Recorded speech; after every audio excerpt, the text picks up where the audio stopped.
Welcome to the Emotional Balance Sheet Podcast, your guide to help you manage life, money, and multiples. Each episode, host Paul Fenner, Tama Capital's president and founder, and the proud parent of 4 amazing children, including 1 set of triplets, will provide insights on successfully sustaining an active lifestyle, career, and family through comprehensive wealth management strategies, financial education, and lifestyle planning, specific to parents raising twins, triplets, and more. Learn more, subscribe to the show, or connect with Paul at tamacapital.com.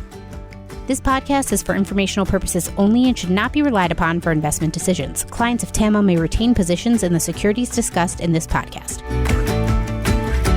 My guest this week is Scott Kapeller, a leader in pharmaceutical sales and, more importantly, the father of triplet girls. Scott is a good friend and neighbor of mine in which we share a lot of similar life experiences, one of which is being the father of triplets. One of the life-changing experiences that Scott and I share is that we both went through a significant job loss within our careers. I can always see with great clarity the day I was delivered the news that I was no longer wanted. Scott explains getting the dreaded text, "I know you're traveling, can you call in quickly?" Being 1,800 miles away from home and thinking nothing of what this call was about, Scott called in to the home office and learned of his unanticipated fate. In our conversation, Scott walks through the emotional roller coaster that began on that fateful day. Although he thought hearing the news that he was being released was the bottom, Scott later learned that he wasn't even close to the bottom. Scott published his journey on LinkedIn in what he refers to as his manifesto. Within it, Scott lays out 5 valuable lessons that all job seekers could benefit from, especially during these trying times of COVID-19 with so many layoffs and restructurings. Finally, Scott talks about the impact of losing his job and how it affected his family, the sometimes challenging conversations that he had to have with his wife and his triplet daughters. Going through a job transition can put additional stress on a relationship, especially between a spouse or a partner. So be sure to have a network of people that you can talk to outside of your immediate family. Please enjoy this conversation with Scott Kapeller. We got Scott Kapeller on the show today. And Scott, full disclosure for our guests, Scott and I are neighbors. We've known each other for, 5, 6 years now at least. We live in the Metro Detroit area, and one of the unique things that Scott and I share in common is we're the father of triplets. Scott's got girls that just turned 11, and I've got my set of triplets plus 1.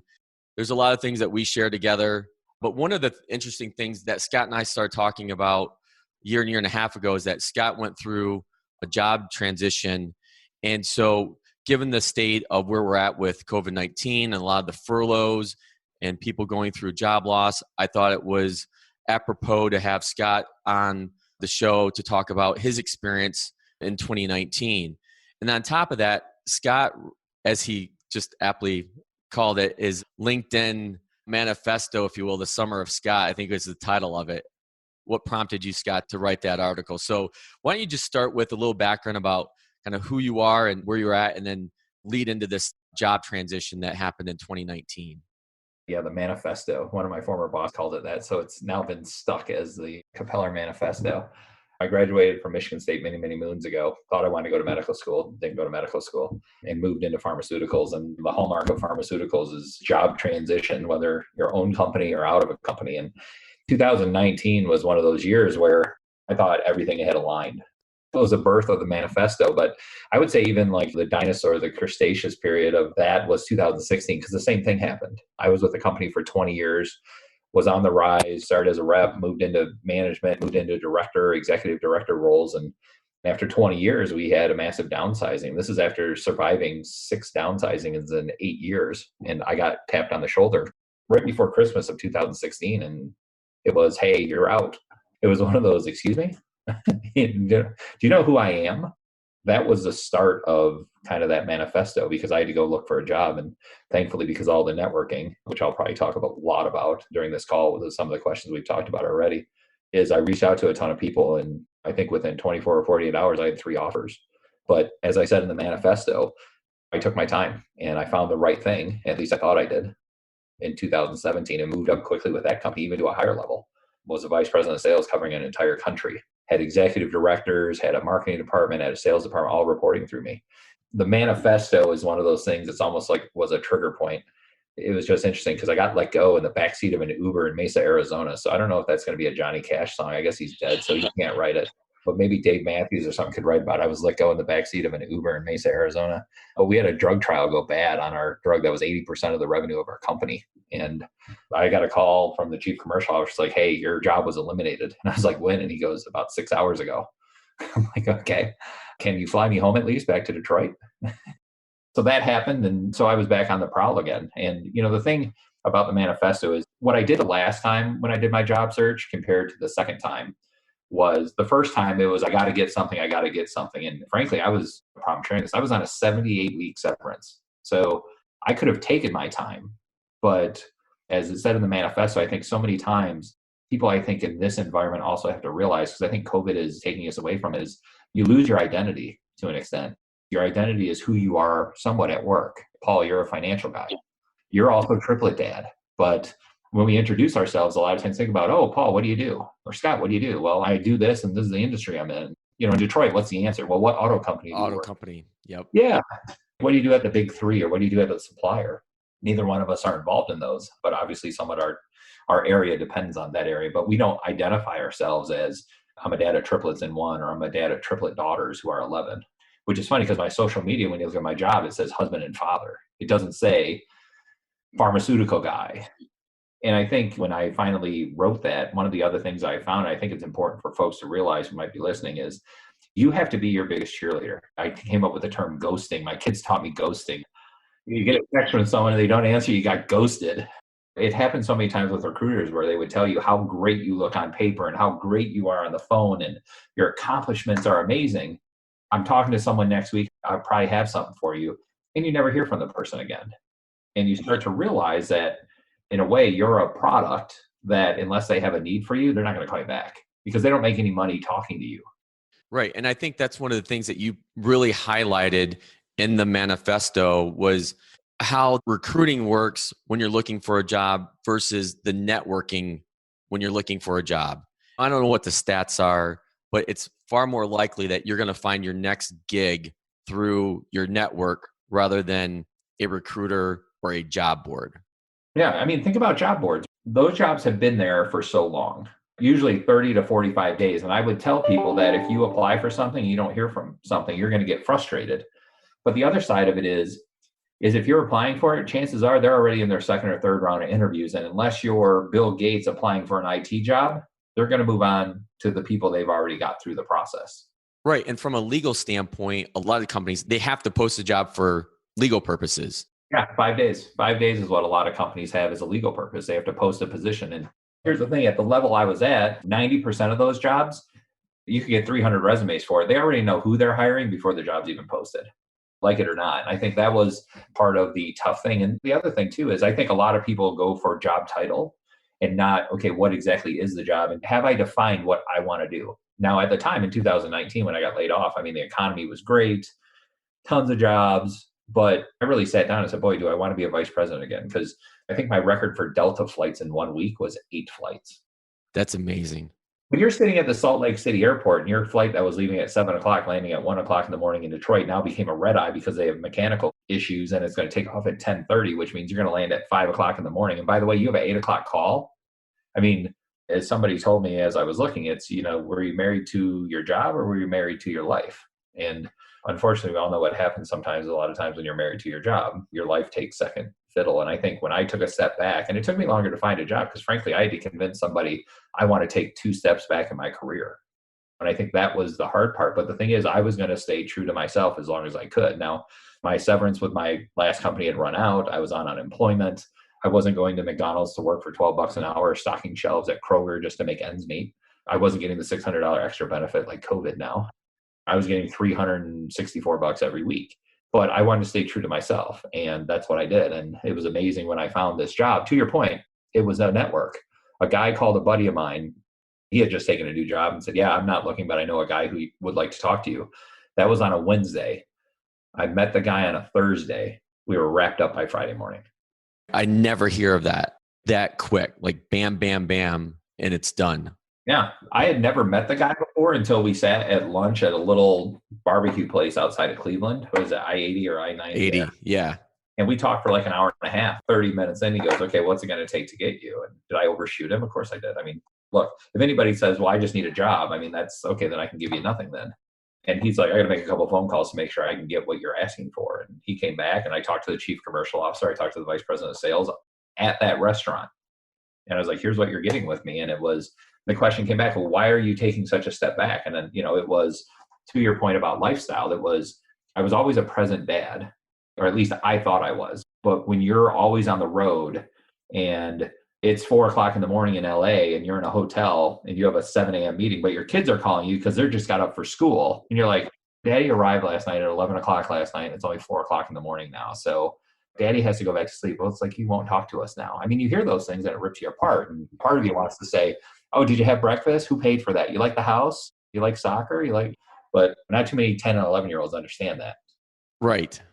One of the things that some people that know me know my previous background before I started TAMA. So I had a 20 plus year run in corporate finance, accounting, and operations. And you and I knew each other from the sub, obviously, because we had the triplet connection. But I think one of the things, and I'll use this term, bond our relationship. You'll get a chuckle out of that probably. But I think one of the things that when I first learned that, and I forget how I learned that you got in the call and you were let go, I immediately sent you a text because I went through that in the end of 2015. I was with Lazy Boy at the time and I had been let go. There was a change in leadership, just didn't fit. And the ironic thing is Teresa's still working at Lazy Boy. So we were both working at the same company and here I'm going to be dismissed and she's still going to have to be there.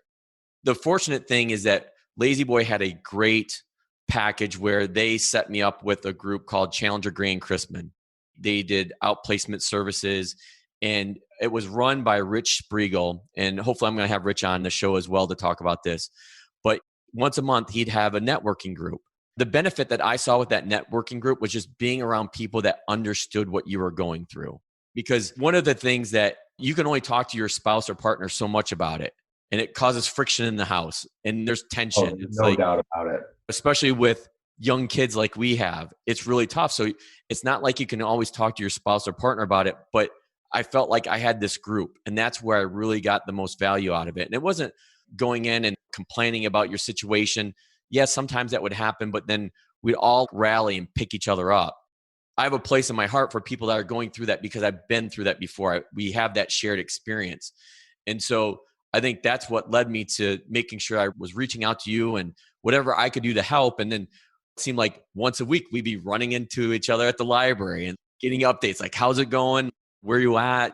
I think it's the emotional toll that it takes on you because like what you said or alluded to is that especially, I guess, A-type personalities, we wrap ourselves and our identity around our career and what we do, not necessarily I'm a husband first and a father. I'm a pharmaceutical sales VP or I'm a business owner. I'm a wealth advisor. You're exactly right. It's funny you say like the tension. I mean, there's the first couple of nights. I mean, I remember getting off the plane in Detroit at 12:30 at night and walking in the door at 1:00 in the morning. And, I went upstairs. Jen's like, you all right? I was like, I'm going back downstairs. And she's like, where the Tanqueray is? I'm like, yeah. She goes, we have tonic in the fridge. I go, who said anything about tonic? Why would I ruin my gin with tonic at this point? It's that loss of identity. I think that, as I tell people, and I mentioned the article, a guy by the name of Dave De Niro, and it sounds like you had a person too that you were able to bounce things off of. And I think it was so important to, as he said, he goes, if you're doing this 9 or 10 hours a day looking for a job, he goes, you will drive a car off a cliff. He's like, you got a network and it's not about necessarily just finding a job, but people who know your skill sets and just having the conversation with people. Because, and the other side of it too, that I thought was interesting, he goes, so how many of your team did you have to lay off? I go, well, I had 170 underneath me. And I said, I think there's only about 40 left. And he made a comment. He goes, realize the position you're in, that those people are going to need you to reach out to them, or they're going to need you as a reference or a referral. He goes, don't give everyone a referral or reference. He goes, the good ones and that kind of thing. And I had a number of them follow me to this company that I'm at now.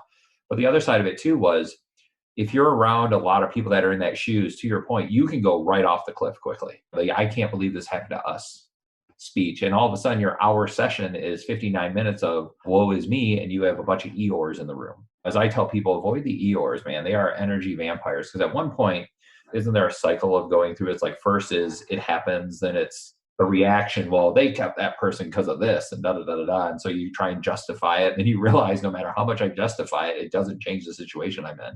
That was that first couple of weeks afterwards. I mean, I even wrote in the manifesto, I was at the Phoenix Sky Harbor Airport calling recruiters that I've used in the past that are like, I can't believe you're available. I have a position for you. And of course, never heard from them again.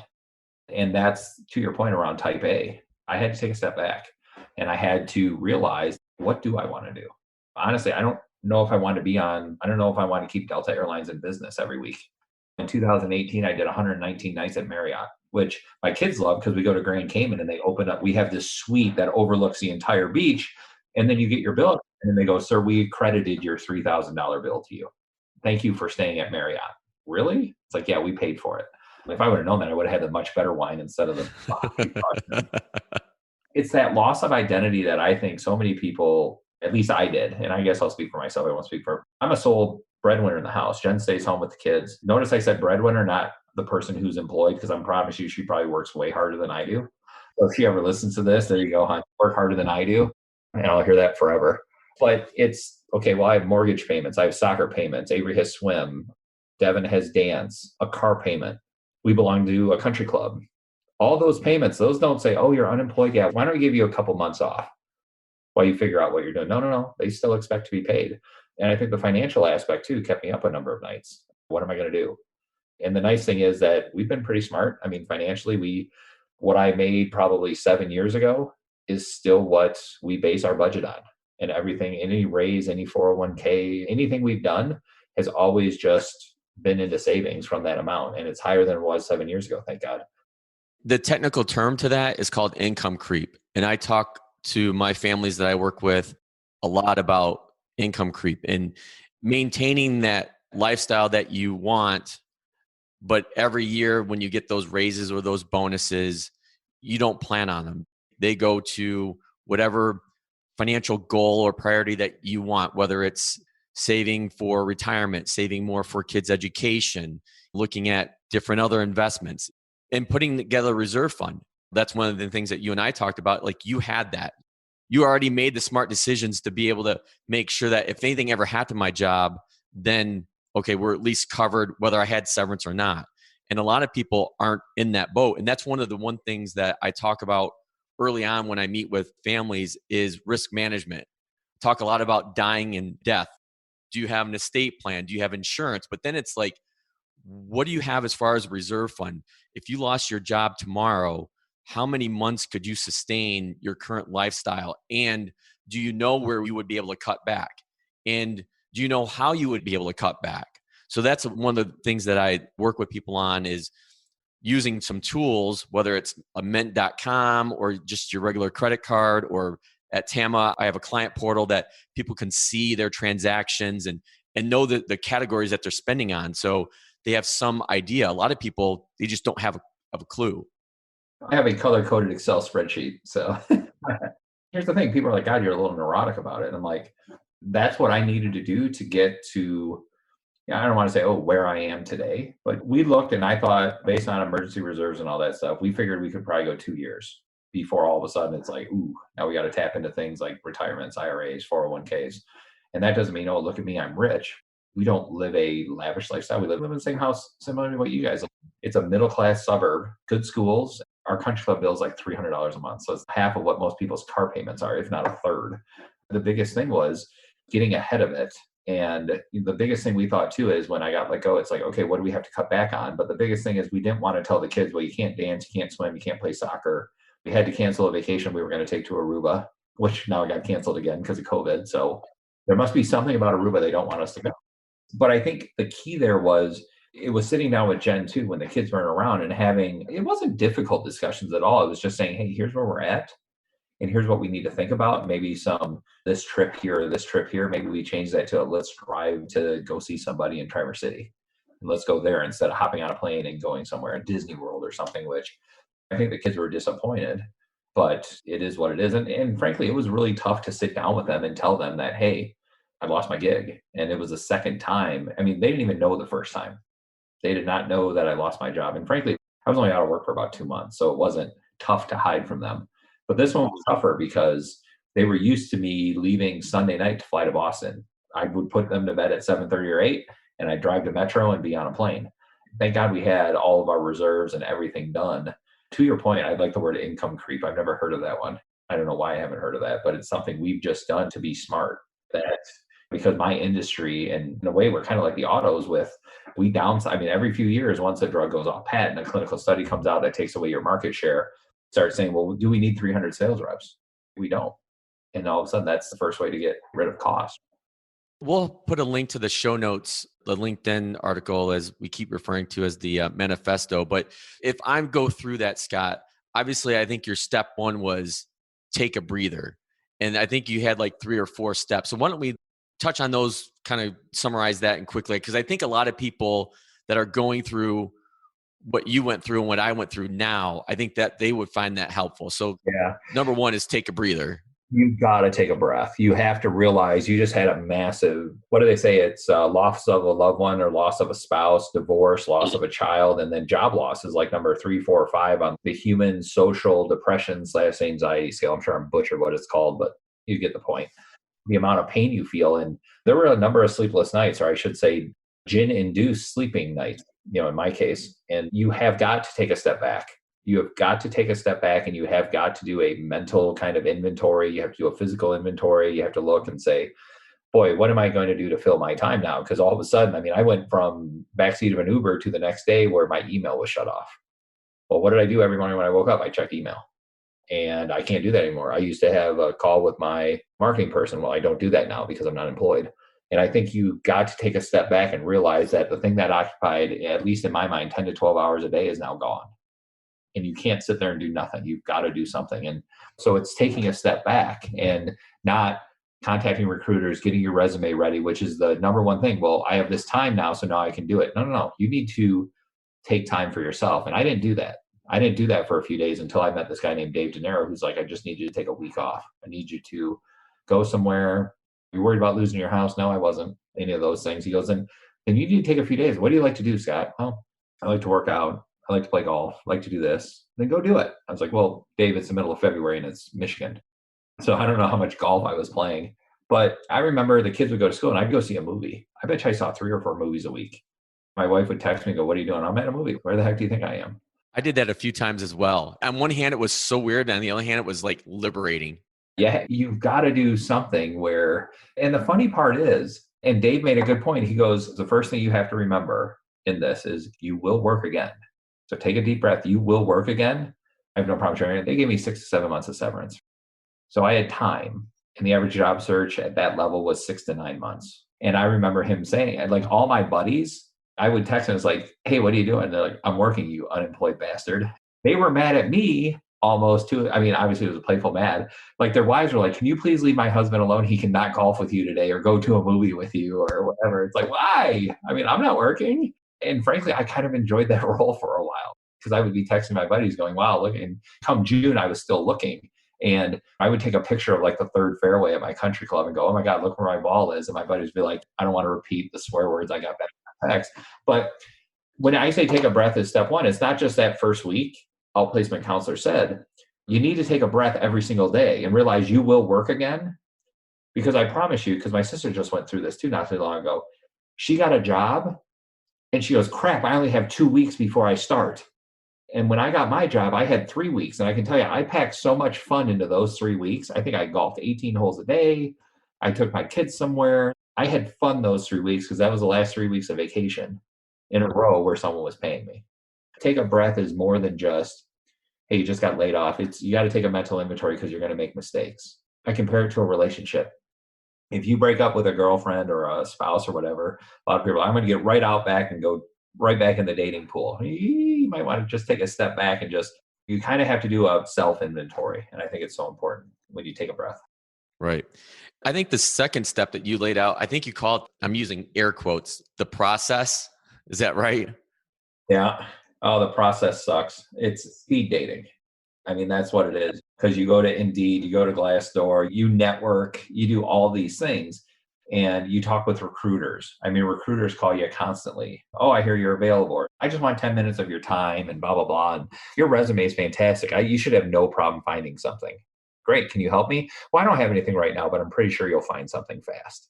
Just time goes by. And then you start having phone interviews. You have the phone interviews, you have the Zoom interviews like we're doing right now. I know it's a podcast.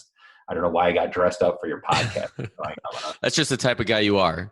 So disappointed. I mean, I'm not doing buttons right now. So I wore a nice white t-shirt under this dress shirt. How about that? But I think it's that process. It's a grind.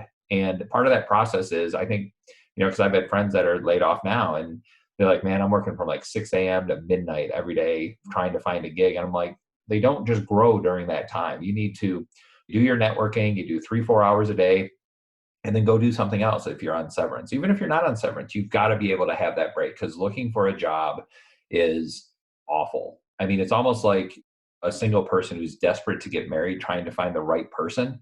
And a lot of times you will find the wrong person. And I even wrote in there that I got all the way with one company where I flew out to New Jersey, had an interview with them, got home, got a call the next day. What'd you think of the interview? I thought it went really, really well. All right, well, I think we're going to offer you the job. I'm like, all right, we'll send the details. And I remember sitting down with Jen and I didn't even tell her what I was going to be paid. I looked at her and go, I just don't know if this is right.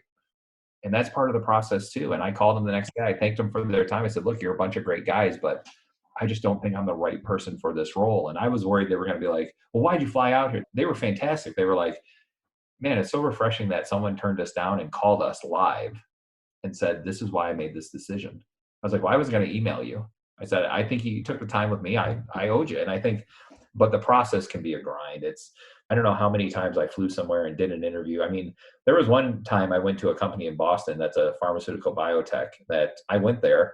I sat with the vice president of sales. I sat with the vice president of marketing, the person who'd be my boss, all this stuff. And each one was scheduled for 45 minutes. None of them lasted longer than 20 minutes. And by the time I got to the last one, I looked at the guy, I go, can I just ask you a point blank question? He goes, yeah, you seem pretty direct. I go, you guys already know who you're hiring, don't you? And he just looked at me and I said, that's all you need to say. If that's the case, I said, I have no problem being your guinea pig, because like I said, I got a little bit of interviewing tips and tricks here and that kind of thing. But it just seems like you guys already have your mind made up, because people are coming in, asking 2-3 questions and saying, well, what question do you have for us? I said, so this obviously isn't the right fit. And I remember going back to the airport and hopping on a plane and flying home. There was one interview where a guy, it was a 2-hour interview. He asked me one question, but he talked for 1 hour and 58 minutes. And I was just like, I wanted to say, hey, how's your shoulder? Because I don't know if you threw it out of socket, patting yourself on the back. You sound amazing. I'd hire you for the role you're in, but I don't know. And I got a call and they're like, yeah, he just didn't connect with you. I'm like, well, I'm a hell of a listener, obviously. But that's part of the process, is you're going to go through that and you're going to be frustrated in interviews. And people who are looking for gigs learn from each interview. And one thing I try and do, because I've interviewed probably 1,000 to 2,000 people for roles, is if I didn't get a role and I respected the people I interviewed, like the 2 I mentioned, I didn't call back and say, hey, can you give me feedback? Maybe the one who talked forever would say you need to listen better. I guess I give feedback to people and I tell them the interview's over. I've already moved on with another candidate, but I'm willing to teach you and coach you and tell you here's why you didn't get the job. And that's what a lot of people, I think, miss out on, is that no one takes that extra step that you just talked about to give some, whether it's constructive, critical feedback. When you go into these interviews, you just want to know what I could do better, or just something's better than nothing. But I think one of the things when it comes to the process, like we've talked about a lot, is the networking. I think it's so critical. Once you land your next role or whatever, then people like stop the networking. I think that's a critical error that a lot of people make. So when you're still gainfully employed, you still want to continue the networking. You want to continue to pay it forward, if you will, helping somebody else out, but you just never know. You never know. It's a great point. I mean, I can tell you, and hopefully my boss won't watch this, I had a friend from the past reach out to me and said, hey, I have a gig I'm really interested in looking at you with. And it was a guy that, as odd as this sounds, my boss is calling me the second I make that comment. He reached out to me and he got laid off 9 months ago from his job. This is a guy who's like way above any level I've ever been in. I knew him at my previous company of 20 years. And he reached out and said, look, I'd love for you to come work for me. He goes, I can't tell you how many times I read your manifesto and got it through my day as I was unemployed. And I think that's another thing of networking. And one of the things I am most proud of that is how many people, I think it's got, 180,000 views, all that stuff, is how many people have proactively reached out to me. I mean, I've had people say, can I just have 10 minutes of your time? And I'm like, my time is not that valuable where you have to ask. I mean, you can reach me through LinkedIn and I have no problem. And I've talked to people I've never met before. I've talked to people from other countries who have been like, I'm going through this now and blah, blah, blah, and it hit home. And your network will help you find a job. But to your point, it doesn't stop when you get a job. And one of the things I wrote in there is pay it forward. If someone calls you and needs a hand, it's 5 minutes out of your day. That's it. You have 5 minutes. If you don't have 5 minutes for someone that, as a networker, guess what? You're still stuck in the same thing of my job's my identity, and I can't give a friend 5 minutes. You've got to be able to support that because, to your point, it'll pay it forward, but I think it'll come back in spades as well. Because guess what? There's so many people now. I mean, we're no longer in a society where my dad was at General Electric for 42 years. Nobody works at a company for 42 years anymore. I thought I'd be at my first employer for 50 years, right? I was hired at 22. Then I realized, why the hell do I want to work till I'm 72? Are you nuts? I don't even want to work till I'm 42 and I'm 45. But you're going to be bouncing around with jobs either through layoffs or through, wow, here's an opportunity, or someone got promoted above you and you're like, well, I just don't want to work for that person, to your point around the leadership change. And that networking is, I think everybody thinks of networking. Well, if I'm networking, I'm not looking for a job. No, you are. And I think part of it is telling people, I'm unemployed, I'm actively looking right now. Do you know of anything? I think that's a huge step that people need to know. That's not a horrible thing. It happens to everyone. I think the average is what, 3 or 4 times in a career? I think it's higher than that now. Why am I on this? Oh, great. There goes my depression and anxiety scale up. I've already done it twice. I don't want to do it again. I want to leave on my own accord for one of these things, just to say I dumped a girlfriend. I think that you have to be networked in, but here's the thing. It's part of that. If you use your network to find a job, then guess what? Now you're the network that other people need to lean into, and you need to keep doing it. So I think it's a great point. Yeah, I think there's a book called, and I'll link to this in the show notes too, The Go Giver. I don't know if you've read that or not, but that's something that Rich Spriegel had always recommended to me as well. And I read it and it's great. So I think the point that we just been talking about, I think that was like the third part of your manifesto. Does that sound right? It's been a while. I don't know if I can read it. After this, I don't know if I'll ever listen to this because my voice sounds funky. I'll be like, God, I sound like a moron. No, you're doing great. I've read it. Is there anything else that you wanted to touch on regarding the manifesto? I think we've covered a lot of the points that I had going through it. So I think if there's one thing that I walk away with, should this ever happen to me again, I will take the time to breathe. I will take the time to kind of recalibrate. And I think the biggest thing that I learned from going through it is you have to be a champion for yourself. You got to be your cheerleader, your product, your brand, all those things. And I know some people that, well, that person's brand is this. Well, there's people I'm sure I've rubbed the wrong way. I mean, I'm sure that line is long. And there's people that are like, wow, I'll follow him anywhere.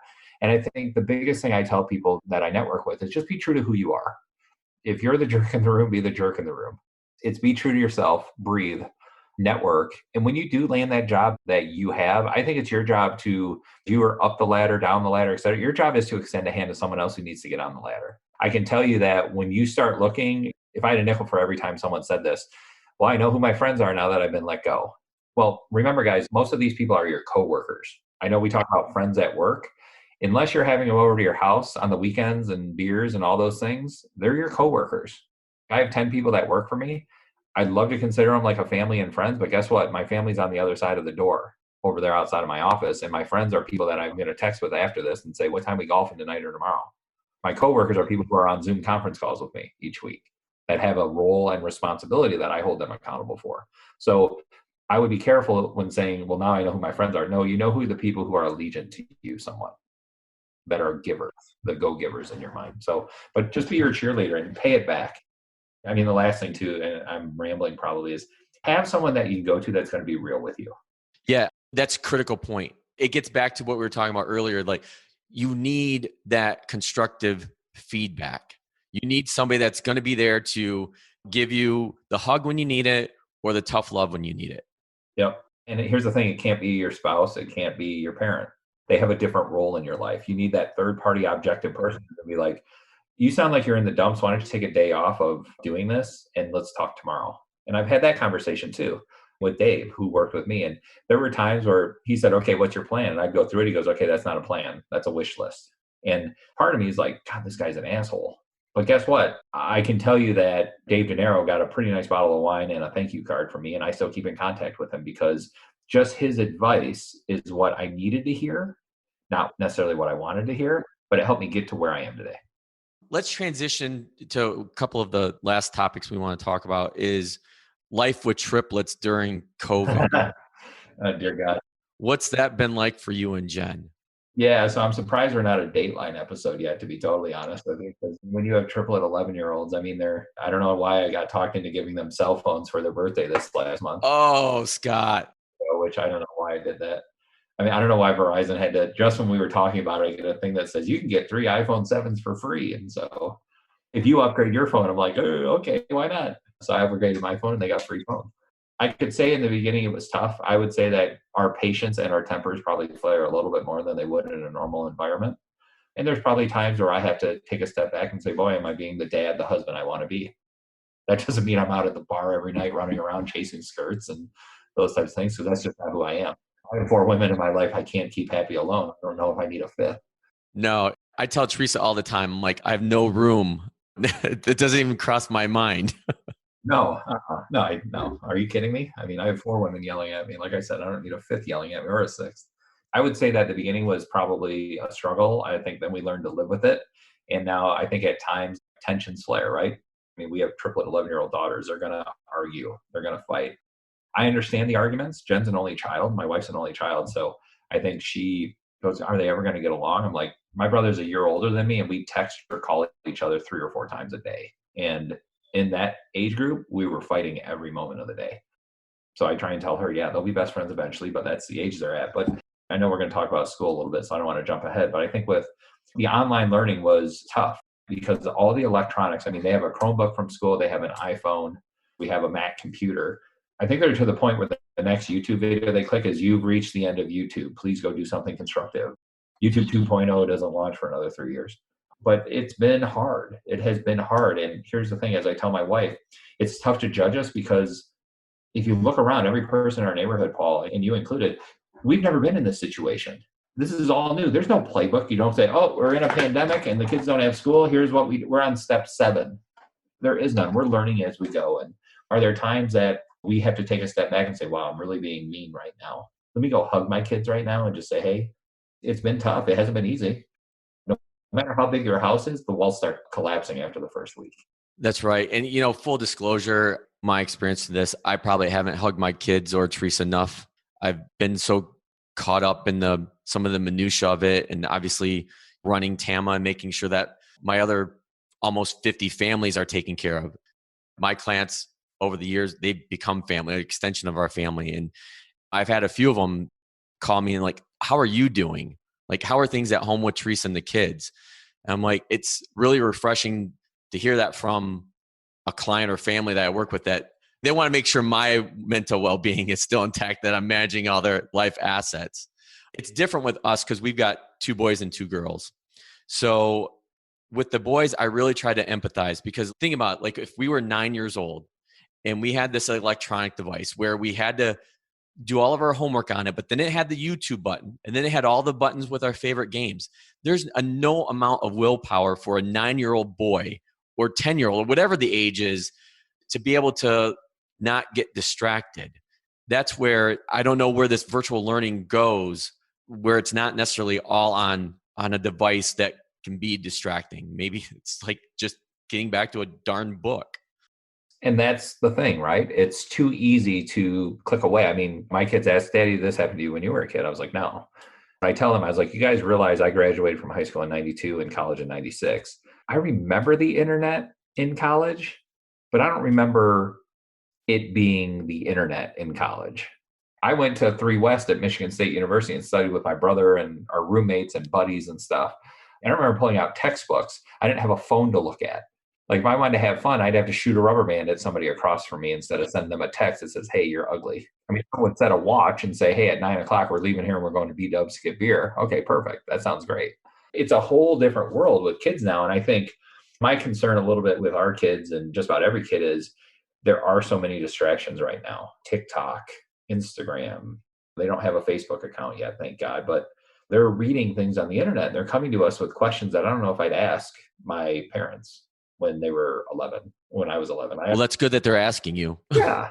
Dad, can you explain to us why this bomb went off in Beirut yesterday? It's like, well, first of all, it wasn't a bomb, a firework factory that hit some fertilizer and it blew up. Well, you fertilize the lawn. Is the lawn going to blow up? I'm like, boy, I'm not handling this well. It's like, I don't know, maybe. It has been a struggle, and I'm worried about how this year will go. We'll talk about the board meeting, I'm sure, which was a fun topic in COVID. We may avoid that. Yeah, no, that's fine. I can give you my thoughts on COVID too, if you're interested in those. But I think I worry about them falling behind and not being ready.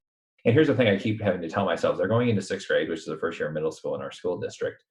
They're not going to be behind 2 months when they get to senior year in high school. And when they go to college, they're not going to be, well, those 2 months in the sixth grade really screwed me up for college, Dad. That's not going to happen, right? Like, I don't see that. My biggest thing is making sure, and you talked about it earlier, or we talked about job transition and what was important to me.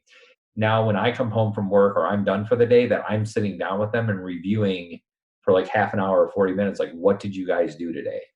And I can tell you, I did not do that in April or May or June with the first round. Well, when we start again here in the next month, I want to go through with them, like, what did you guys cover? I told my wife, it's like, let's come up with a creative way. Maybe we do like a quiz bowl once a week. I mean, we're smart enough. Both of us are college graduates, and do something, maybe have some friends over and say, hey, you had the same lesson. Let's have a competition with it. Let's have some fun with it. That's a good idea. Yeah, trying to figure out different ways where we're involved. That's going to be the trick for us. And I'll be totally transparent. I think April, May, I was like, they're not teaching anything anyway, so who really cares? But I think now that it's going to be for a while, I think it's going to be important to get involved. Yeah. So I guess this will kind of get us to our last topic as we wrap up. But what are your thoughts on school? I mean, obviously, the district that we live in, before last night's board meeting, they were giving us two options. One, go back 100% or do 100% virtual. And this thing is just grown, not political, but it's just exploded with emotion. Maybe that's the word. It's just become an emotional hotbed of what do you do with kids in school and parents. And we're unique, not to play the triplet card or the multiple card, but we're different. And one of the things is that I don't know if you split the girls up each year, but we have. Up until this year, we've always had the triplets in separate classes, and it's really worked because they're different people. It's funny. It's like, you have a set of triplets. They must all be the same. No, they're like completely opposite. They're all different people. You just can't pigeonhole them because they're triplets or twins or quads or whatever. Everybody has their own personality, and it's always worked out best to have them separated. But in a virtual learning environment, trying to manage 3 different teachers and 3 different ways of doing things and never being on the same schedule, that's what was the hardest for Teresa and I, is managing 4 different teachers through the spring. So we separated them. So our kids went to preschool at a Jewish day school when they were 4. And we separated them that year. And they've been separated ever since. To your point, even when my mom is the one who wants to dress them alike. So we tell the kids, the second grandma gets a picture, change your clothes, because you guys are all individuals. I can tell you all 3 of my kids dress differently. And I think with schools, I mean, we were 100% sending our kids back live. I know there's been Facebook posts about, well, why would you do that? And the teachers are at risk, and et cetera, et cetera. And here's the thing. I think all of us are at risk. I think of the guy that put the bananas on the shelf at Kroger the other day that I bought. I think about the cop, the firefighter. I think of the restaurant workers. I think of the first line responders, obviously. I mean, being in pharmaceuticals, I've been in doctors' offices. I've been in hospitals with my job since we went back here in May. We have put ourselves at risk too, and I understand their concerns. I also understand they have a very powerful teachers union. I'm not going to go into the politics of it, but that plays into it too, to an extent. And I know a lot of people, and I think there's people that have pre-existing conditions that there should absolutely be a virtual option for. The decision last night to start October 30th live makes no sense to me, because then you're starting school in the middle of cough and cold season. Trust me, I go to Kroger, I have a mask on and I sneeze and 12 people look at me and like pull their garlic in their cross going, vampire, vampire, he's COVID. But I also question, and without emotion, I present this objectively. I'm a big stats and data analysis guy. That's what I do for work. And you put that out on Facebook fairly regularly, by the way. So I find it interesting that the Michigan CDC coronavirus website removed all the deaths for everybody under the age of 19 because it said if there's less than 5 deaths, we're not going to report them. Well, there's been 4 deaths out of 2.2 million children in Michigan. So this year we lost 186 kids to flu so far, same website. So We were like, well, it's not the flu. I'm like, you're right. The flu has a vaccine and we still lost 186 kids. And I know we've lost older people, but you also have to look at, and we keep talking about, well, look at one of the things they said last night is, well, the cases are rising. You're a financial guy. Would you rather make 3% on $100 or would you rather make 3% on $1 million?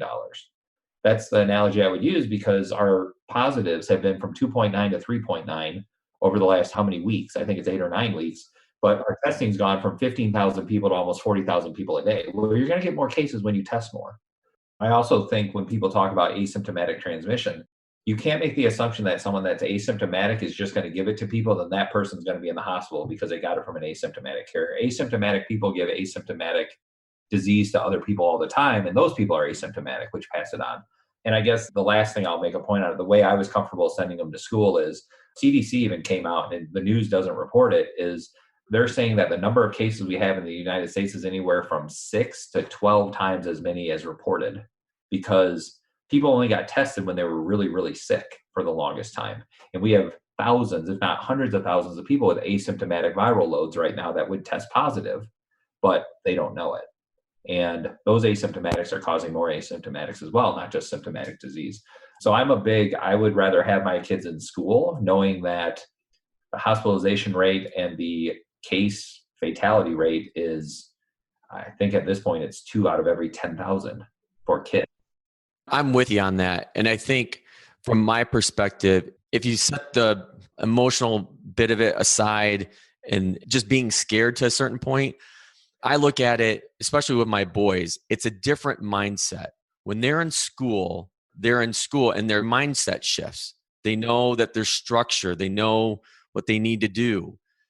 When they're at home, their mindset shifts. I can play my games. I can do whatever I want to do. It's not I'm at school, I'm at home, but in the first 3 hours of the day, I have to be learning. This is my school. They'll never see the house as their school.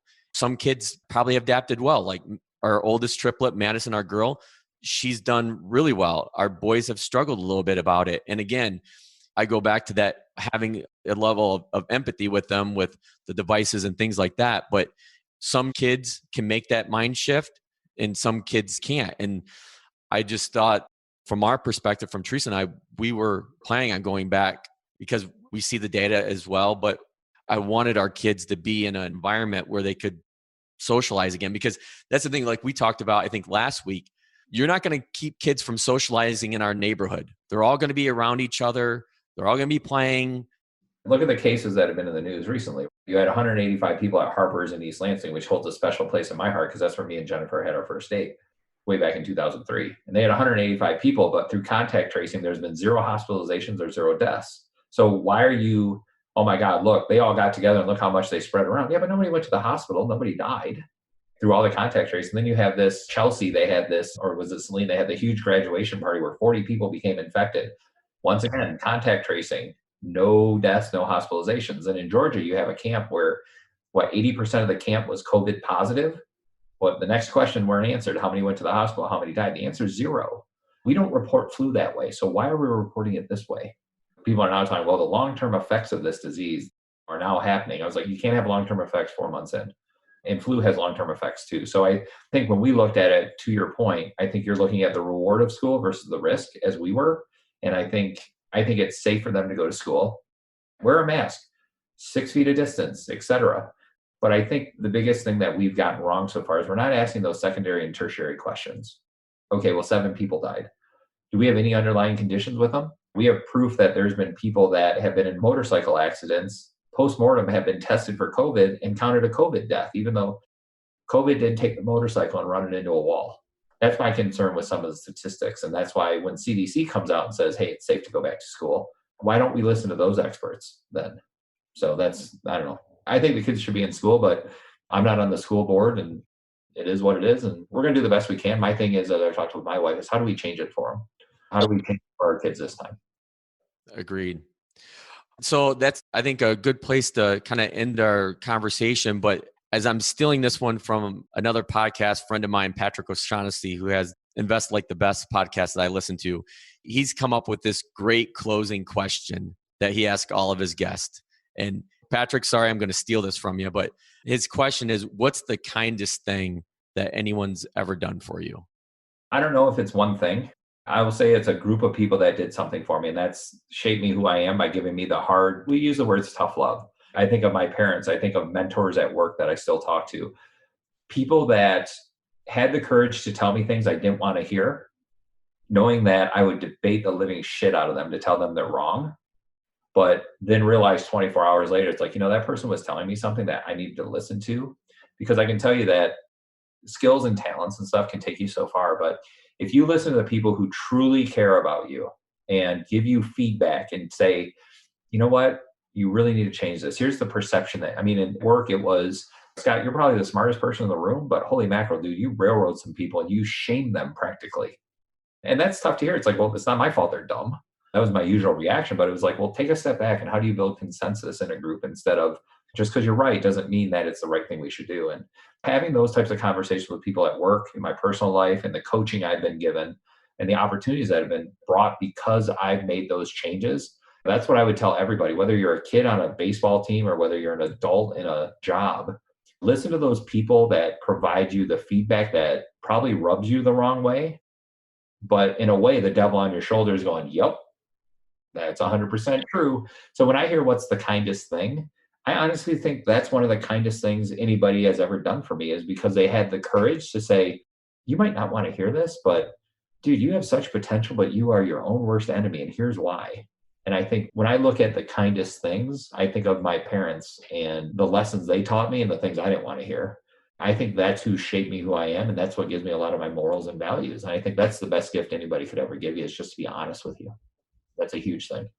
Awesome. Well, I think that's a great way to kind of wrap up our conversation. Scott, I can't thank you for the time and look forward to catching up with you around the neighborhood here soon. So I appreciate the opportunity. Always a good time to catch up and talk, my friend. That's right. That's right. Thanks, Scott. All right. Be good. Thank you, sir. Thank you for listening to this episode of the Emotional Balance Sheet Podcast. Please visit tamacapital.com to subscribe to this podcast or to connect with certified financial planner and registered investment advisor Paul Fenner of Tama Capital. And please join us again next time on the Emotional Balance Sheet Podcast.